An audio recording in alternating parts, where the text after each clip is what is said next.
Hey guys, Jordan with the Young Turks, TYT Politics. Sorry I'm a little late. We're working on Native American time here, so it's okay. Um, I'm here in DC for the inauguration. Going to be covering a lot of things, but first, I want to cover an important story in relation to Standing Rock. And if you're not familiar, there's a young Native American woman, Red Fawn, who's been imprisoned for almost 3 months now for what I view as totally made up charges. I'm here with her sister, Red Dawn, a second time we've spoken. And you're down here for the inauguration, talking about, obviously, the fight against the Dakota Access Pipeline, but more importantly, your sister. First, just tell me, how's your family been doing? Obviously, your sister's been in prison for October 27th was the date all this happened. So how's everyone doing? Yes, she's been in prison since October 27th and just going over the holidays and everything. And her mother, Troylyn Yellowwood, had passed away in June of this year. So this was the first holidays without Troylyn. And, okay. So, yeah, so it's been very difficult not having Red Fawn here. It's been very, very difficult for the family. And this is the first holiday season without her mother, and just trying to continue to see positive. For us, it's been very difficult, and it's interesting because when we talk to her, she's kind of like the light of our hope and everything, and she's remained strong and positive throughout this whole process. So we would like to be her rock, but it turns out that she is ours, and so. So for those of you coming to this story, totally new, don't know who Red Fawn is, don't know what happened. So obviously with the fight against the Dakota Access Pipeline, there's been a lot of arrests made. Not many of them have been legal or for actual crimes. A lot of them have just been treacherous oil police, as I like to call them. So on October 27th, there was an action near camp, and your sister, who was a leader in the camp, she was a medic and did a lot of different things. She was essentially, from the video, because I've watched the video many times, she was essentially pinned down. I count them like 6 or 7 officers. So she was pinned down to the ground. I guess, I don't know, 10 to 15 seconds after being pinned down, you see, you hear and see kind of like, 2 shots. It's not really, it's very difficult to even see where it's coming from. But what is not difficult to see is your sister's pinned down by 7 people. So as I said in our last interview, either she is the female Rambo and was able to fire a gun with 7 people on top of her, or she's being railroaded. She's been in jail, and recently there were more charges filed against her. I know that we're kind of blurry on all the details, but can you kind of talk about the new charges? Yeah, so the charges on January 5th, she was charged with additional charges of felony acts of disorder, of firing a weapon during a civil disorder.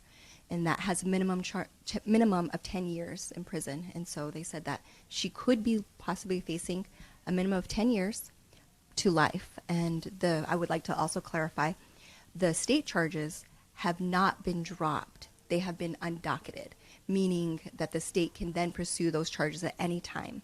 So I know there was a lot of public misconception that these charges were dropped, that presumably she was released, and The attempted murder charge. the attempted murder, yes.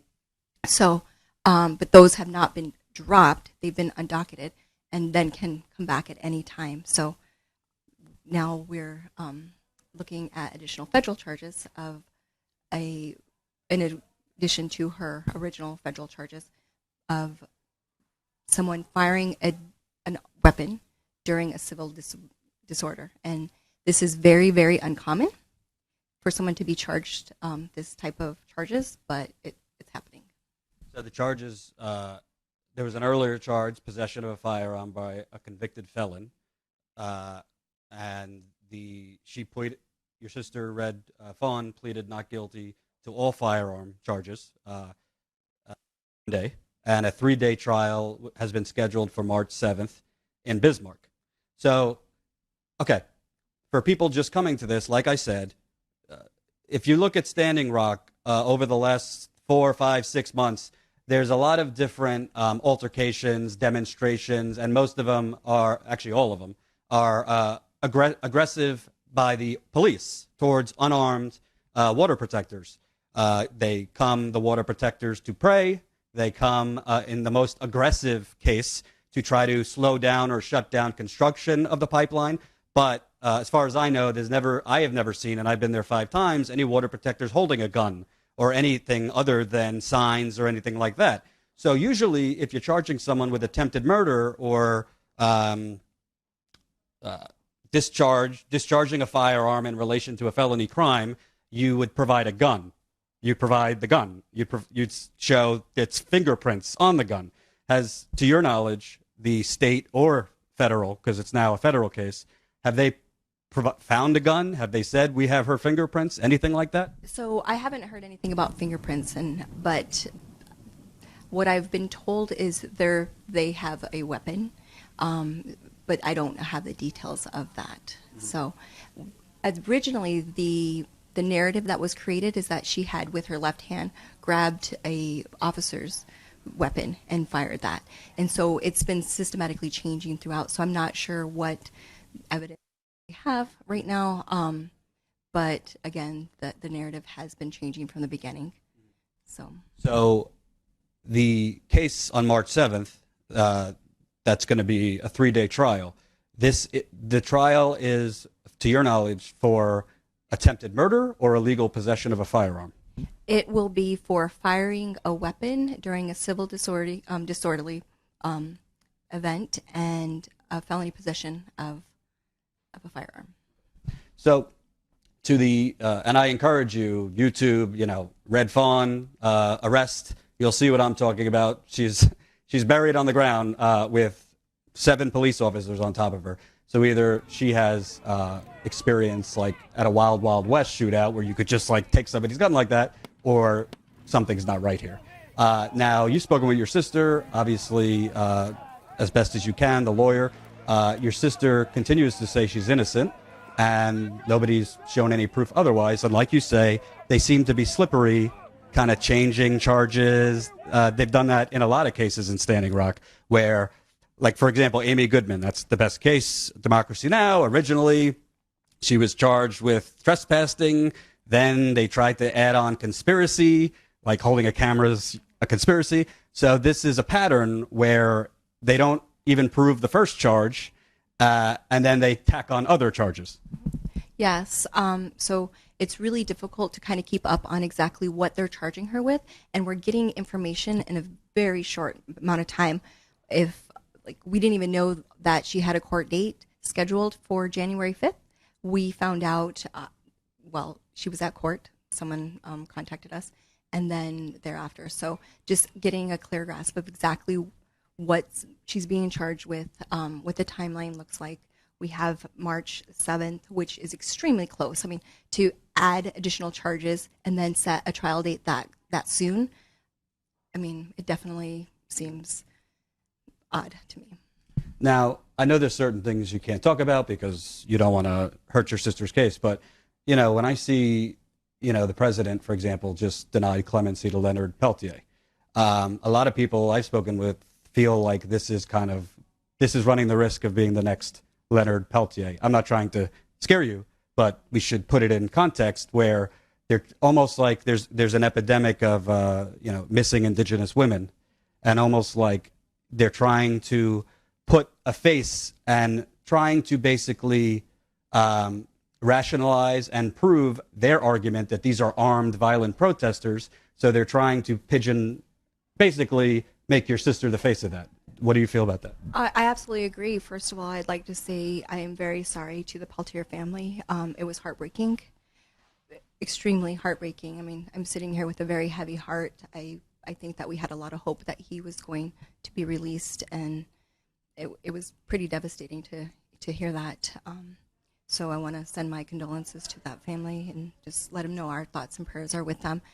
And, Leonard Peltier, Native American leader, and has been in prison now for 40 years, and was up for basically being freed in his old age, and President Obama denied that. Yes. So I definitely know that she was targeted, not just because of who she is as an individual, and also like just who our family is. We've been involved in the American Indian movement for over 40 years. Our family was at the occupation of Alcatraz. So it's easily to see why she would be, as the individual, targeted for this. Her past history, how powerful and empowering she is on the camp. Everybody who's met her has said, this was one of the first people I've met, and she helped me out, and she was really inspiring. So she was very powerful within the camp as well. What I don't understand, and the common person wouldn't understand, is if somebody's arrested and charged with shooting at a police officer, that's one of the most serious crimes you could have. So most times they don't keep people in prison without some type of evidentiary preview, or this is what we have. And you and your family have not been told anything. You don't have, an incredible amount of money for a high-powered attorney. You're using a public defender. The public defender kind of came on late and didn't have a lot of time to prepare. But essentially, in my view, they are not providing evidence of what they have. And for all we know, they could very easily just get her fingerprints from somewhere, put it on a gun, and try to frame or railroad your sister. Yeah. Yeah, like I said, from the very beginning, they've tried to discredit this movement and create this narrative that we are violent. And I believe just to make sure that, our voice is not heard. And they've also targeted people such as Amy Goodman and others, Red Fawn, and trying to discourage others from being active and activists and trying to fight for protection of clean water. So what our younger sister has done is created a generosity account, trying to raise funds so that we can get a private attorney and also a private investigator. And it's just the funds. One, I think what really hurt was when the state said the charges were dropped. A lot of people thought that this has gone away, everything's fine, she's been released. And I believe that was strategic to make sure that we lost momentum, because there was a lot of momentum building in this, because people saw the video, they knew that she was innocent, they felt that she was being targeted because of our family history, and that they wanted to discredit her and destroy that momentum. And like I said, they'll wake her up and they'll say, okay, you have court today. And the family doesn't know. So we're not able to be there in the courtroom and support her. And she's there all alone. So we, as a family, we're going everywhere we can, just trying to raise funds for her legal fund, and also, bring awareness. So if you go to the generosity account for Red Fawn, you can donate to just everything that we're working towards, the advocacy, the attorney, supporting her right now.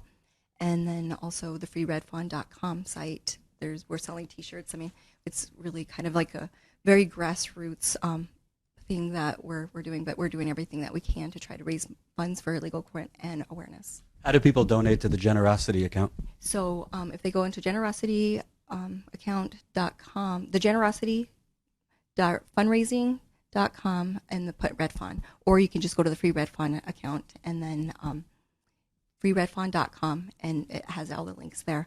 I think even if people can donate like a couple dollars, it makes a huge difference collectively. So it doesn't matter if you don't have a lot of money, and it's our life, my sister's life. And it's unfortunate that because of the lack of our financial resources, that she's going to end up having to pay for this with her life. A minimum of 10 years. It's terrifying. And like I said, she's remained strong during this process and positive, and she knows, says just continue to pray, because just sending that positive energy. And she said, I'm innocent, just pray, just know that I have faith that everything will work out. And this is what I was meant to do in my life, and bringing awareness to the protection of clean water. But as a family member, I'm just working relentlessly to try to bring awareness and raise funds, because this is her life. And that's freereddawn.com? freeredfawn.com. So I'm going to say a few things that she probably doesn't feel comfortable saying, because, as you know, I keep it real. If I'm up for murder charges, I don't want a public attorney. I want a private attorney. I want the best attorney money could buy.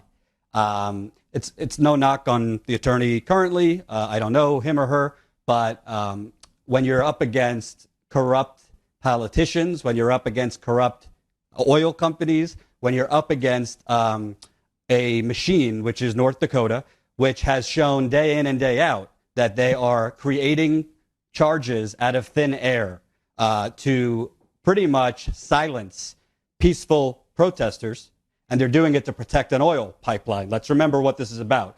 The public police have been protecting a private oil company. They're doing it in North Dakota. They're doing it in Illinois. They have barricades around the construction for DAPL in Illinois. Same thing in Iowa. So when she's asking you for money, she's doing it very nicely, this and that. Everybody has their own situation, but if Red Fawn has a chance, she's going to need the best legal team and investigators money could buy. So that's Red Fawn, freeredfawn.com. Secondly, again, in this age, we've seen a lot of cases, particularly with young African Americans, killed senselessly by police that would have been swept under the rug if not for the video. There is video in this case. And like she said, there was momentum for her sister, but the police department probably strategically said the charges were dropped to stop that momentum. So go to youtube.com, click Red Fawn arrest. Look at this video. If you could find her shooting at a police officer, show it to me. Because I've watched it probably 30 times. I can't see a damn thing other than a young 37-year-old woman buried on the ground with 7 police goons on top of her. That video needs to get out there, as does awareness, because the only way you light a fire under the judge's ass or under the new governor's ass there or under, I don't want to go with President Trump because that's a stretch. The bottom line is the only chance you have is very, very experienced expert representation, investigators, and an army of grassroots organization behind you. Her sister is a medic, was doing a lot to help the camp. And as far as I could see, there has been no public pronouncement that they have found a gun with her fingerprints on it. And in a case where you're charging someone with attempted murder of a police officer, she's saying minimum of 10 years. I'm being real. If they find her guilty, she's going away for a lot longer than 10 years. I'm sorry to say that, but that's just the truth.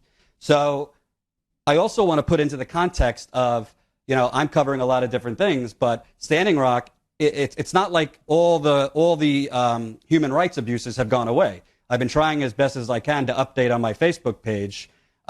Just yesterday, there were more mace sprayed at unarmed people on a bridge for the crime of putting up a teepee on a bridge that has been blocked for 4 or 5 months now, blocking traffic, blocking emergency vehicles. 2 days before that, they arrested between 6 and 10 unarmed water protectors for praying, a prayer walk, where they tear gas people. They shot rubber bullets at people. This isn't like 2 months ago. This is this week. So there's still human rights abuses going on. So it's not just her sister who's unfortunately been in prison for 3 months. It's right now. There's people probably watching right now who are water protectors that are facing jury trials early this year they've been charged with felonies, again, for trespassing while praying. This is not in Africa, folks. This is in the U.S., United States of America.